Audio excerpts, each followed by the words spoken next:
Nah, pemirsa, kelompok geng motor di Garut, Jawa Barat ini kembali mengamuk dan menganiaya warga yang tengah makan malam. Aksi kekerasan para pelaku ini juga terekam kamera CCTV sehingga dapat dikenali polisi.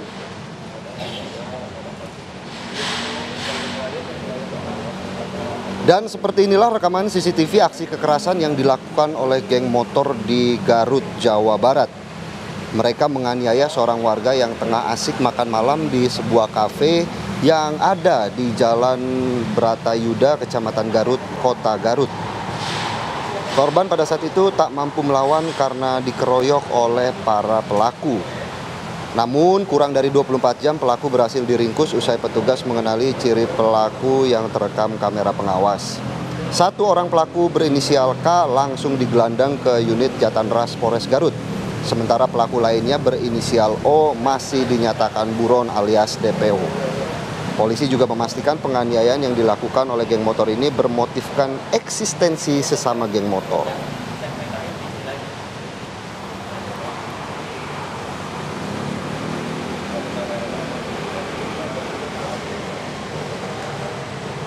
Ya pemirsa, untuk mengetahui bagaimana update informasi terkini dari kasus pengeroyokan yang dilakukan oleh geng motor di wilayah Garut ini, kita langsung tanyakan kepada narasumber yang sudah hadir melalui via Zoom. Ada Pak Ibda Adi Susilo selaku Kasihumas Polres Garut.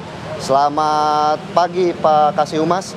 Mungkin kalau kita sudah melihat tadi berita pengantarnya bahwa ini kan kasus pengeroyokan.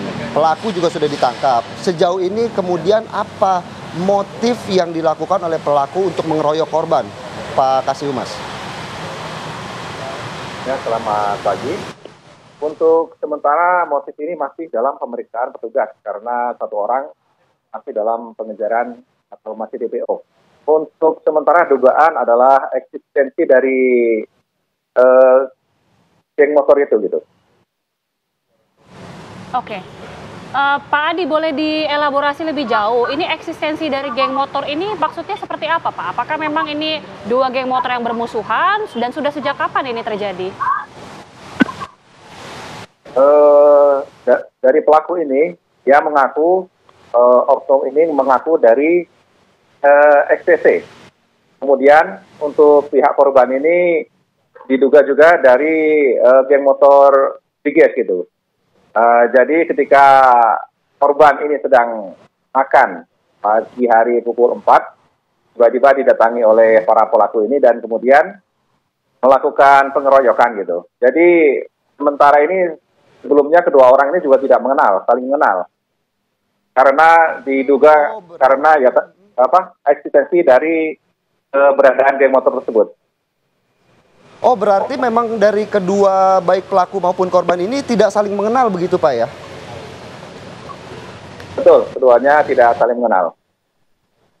Tapi kemudian bagaimana pelaku sendiri bisa sampai kemudian mengikuti dan melakukan aksi pengeroyokan terhadap korban, Pak? Apakah memang ini murni berdasarkan informasi dari teman-teman satu gengnya atau seperti apa?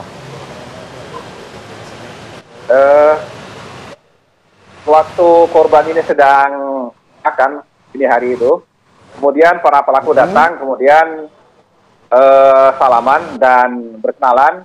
Ketika mengetahui bahwa si korban berasal dari geng motor lain, kemudian pelaku ini langsung melakukan penganiayaan atau pengeroyokan. Oke, jadi awalnya tidak mengetahui, kemudian saat mengetahui lalu langsung dilakukan penganiayaan atau memang sebelumnya memang terlibat ada cekcok terlebih dahulu Pak antara pelaku dan korban ini? Tidak ada saling mengenal karena ketika korban sudah sedang makan, datang para pelaku, mereka berkenalan, salaman, kemudian ketika mengetahui adanya geng motor lain, maka para pelaku ini langsung melakukan pemukulan atau pengeroyokan.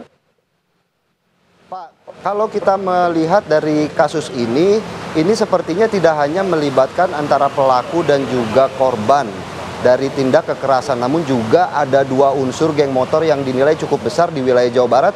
Apa kemudian langkah dari polisi untuk tidak hanya sebatas menyelesaikan antara pelaku dan juga korban, korban begitu Pak? Karena ini geng motor ini cukup besar di sana Pak.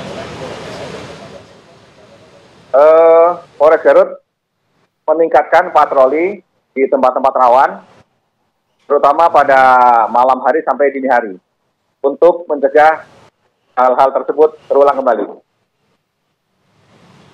Apakah tidak ada upaya untuk pemanggilan bisa dibilang ketua geng motor dari masing-masing geng motor ini agar kejadian serupa tidak terulang, Pak? Dan diupayakan, Polres Garut juga melakukan penggalangan terhadap geng motor tersebut yang berada di Garut. Oke. Pak, tadi disebutkan masih ada pelaku yang masih tengah diburu. Bagaimana upaya pengajaran pelaku sampai sejauh ini?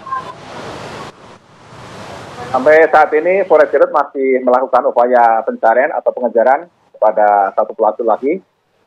Mohon doanya agar cepat tertangkap dan terungkap untuk kasus ini. Baik, kita akan nantikan bagaimana update selanjutnya. Terima kasih sekali lagi Kasih Humas Polres Garut, Ibda Adi Susilo sudah bergabung bersama kami di Apa Kabar Indonesia Pagi. Terima kasih, Pak. Terima kasih, Pak.